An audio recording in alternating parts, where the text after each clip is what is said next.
Support and resistance जैसे कि हम लोग स्क्रीन के ऊपर देख पा रहे हैं, ये होता है ऊपर वाला जो होता है इसको बोलते हैं हम रेजिस्टेंस, और नीचे वाली जो लाइन है इसको हम बोलते हैं सपोर्ट। तो ये अपने सिर्फ चार्ट को देखने के बाद में ही हमने सपोर्ट और रेजिस्टेंस की लाइनें खींची हैं। इसी तरीके से किसी भी स्टॉक के अंदर सपोर्ट और रेजिस्टेंस के बेसिस के ऊपर ही मोस्ट ऑफ द ट्रेडिंग होती है। अब जितनी भी मार्केट में स्ट्रेटेजीज बनती हैं वो मोस्ट ऑफ द स्ट्रेटेजीज सिर्फ सपोर्ट एंड रेजिस्टेंस को देखने के बाद ही बनती हैं, और इनको इनके साथ में बनती हैं ताकि मल्टीपल कंफर्मेशन के साथ में बनती है।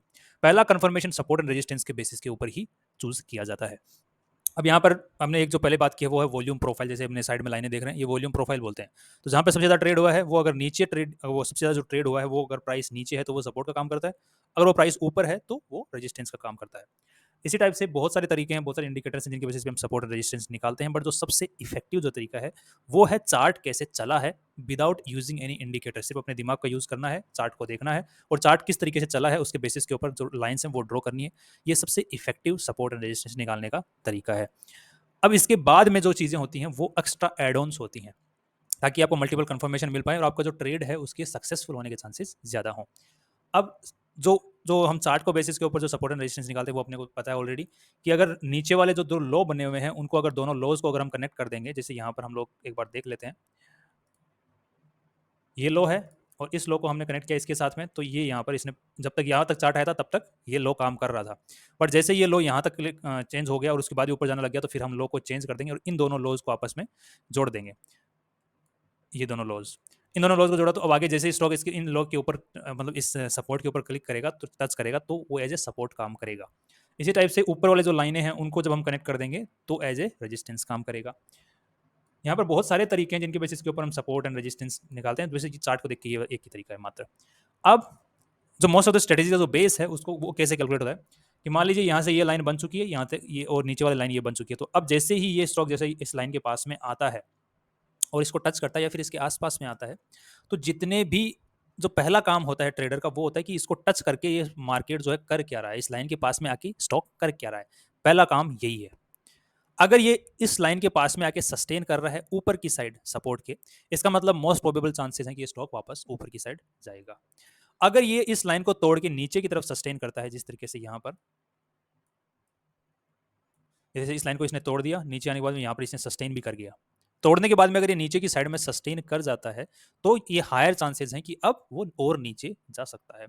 तो अगर ऊपर की सब सस्टेन कर रहा है इसका मतलब अपने को जो और स्ट्रेटेजीज हैं स्ट्रेटेजी किस बारे में बनानी है कि हमें बाइंग की स्ट्रेटेजी बनानी है, और नीचे अगर सस्टेन कर जाता है तोड़ने के बाद में सपोर्ट को तो हमें सेलिंग की स्ट्रेटेजी बनानी है।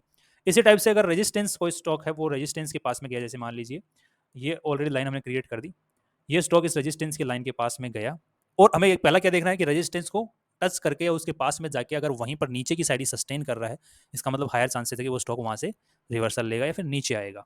अगर वो ऊपर जा रहा है और ऊपर जा रहा है, जैसे यहाँ पर इसने टच किया, इसको इसको इसने टच किया सस्टेन किया, हायर चांसेस है कि नीचे जाएगा, बट ऊपर गया बट सस्टेन नहीं किया, ऊपर गया बट सस्टेन नहीं किया, टूट गया, वापस नीचे आ गया, तो इसका मतलब क्या हुआ कि स्टॉक जो है वो नीचे की साइड आएगा। अगर सस्टेन कर जाता है तो हम बाइंग की स्ट्रेटजी बना सकते हैं सब जो रेजिस्टेंस होता है उसके पास में। बट ध्यान रखिए हमने 5 पैटर्न स्टडी किए थे पिछले वीडियोस के अंदर, उनमें हमने एक पैटर्न स्टडी किया था जो कि 2 लाइनें ऊपर की साइड में जा रही हैं इस तरीके से।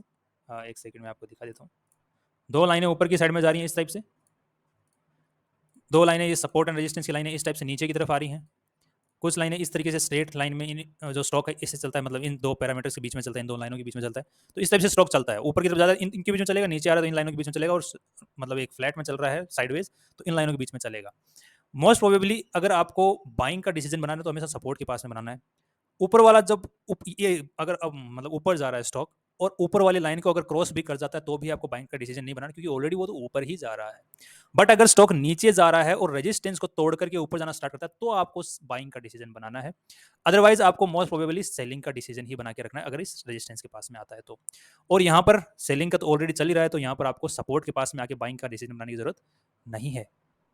यहाँ पर आके अगर नीचे गिरता हुआ है तो सपोर्ट का बेसिस के ऊपर बाइंग का डिसीजन बनाने की जरूरत नहीं है। अगर ऊपर चढ़ना चालू हो जाता है तो आपको सपोर्ट के बेसिस के ऊपर बाइंग के डिसीजंस बनाने की ज्यादा जरूरत है और ज्यादा अच्छे आपको रिजल्ट्स देखने को मिलेंगे। इसी टाइप से और भी हमने 2 पैटर्न्स इस टाइप से 2 डिस्कस किए थे, एक ये पैटर्न था और एक पैटर्न ये था, राइट। इसके अंदर भी सेम आपको ऊपर की तरफ अगर ब्रेकआउट देता है तो ऊपर का डिसीजन, नीचे की तरफ ब्रेकआउट देता है तो नीचे की तरफ डिसीजन। सिंपल है। सपोर्ट के अगर ऊपर रहता है, सस्टेन करता है, तो आपको बाइंग का डिसीजन बनाना है और उसके ऊपर ज़्यादा ध्यान देना है। अगर सपोर्ट को तोड़ के नीचे आ जाता है तो आपको सेलिंग का डिसीजन बनाने के बारे में सोचना है।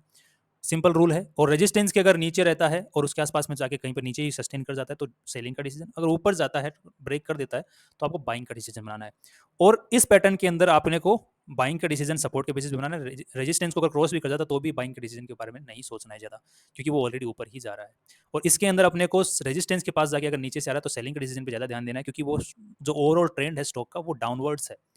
अपवर्ड जब चेंज हो जाएगा तो हम सपोर्ट के बेसिस पे बाइंग का बनाएं, क्योंकि यहाँ पे ओवरऑल ट्रेंड क्या है, अपवर्ड है, तो हम सपोर्ट के पास आएगा तो ओवरऑल ट्रेंड भी पॉजिटिव है, सपोर्ट कर रहा है अपने जो ऊपर जाने को, और सपोर्ट के पास में भी अगर स्टॉक आ गया तो वो भी सपोर्ट कर रहा है उस चीज़ को कि और ऊपर जाएगा।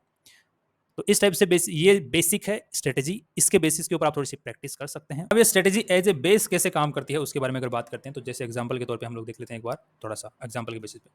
तो ये जैसे हमने लाइन क्लिक की यहाँ पर, राइट। अब ये जैसे सिंपल सीधी लाइन जा रही है और ये जो स्टॉक है इसको यहाँ पर ये तोड़ देता है, राइट। इसने इसको तोड़ दिया और नीचे की साइड में सस्टेन किया, तो अब हमारे हायर चांसेस हैं कि ये नीचे जा सकता है। बट ये एक सिर्फ सपोर्ट के बेसिस पे हमने तय किया है। अगर हमारे पास में मल्टीपल कंफर्मेशन, मान लीजिए कोई न्यूज़ हो जो कि इस कंपनी के बारे में नेगेटिव हो, तो हमारे पास में दो कंफर्मेशन हो गए, एक तो सपोर्ट के बेसिस पे नीचे जा रहा है, दूसरा न्यूज़ भी नेगेटिव है।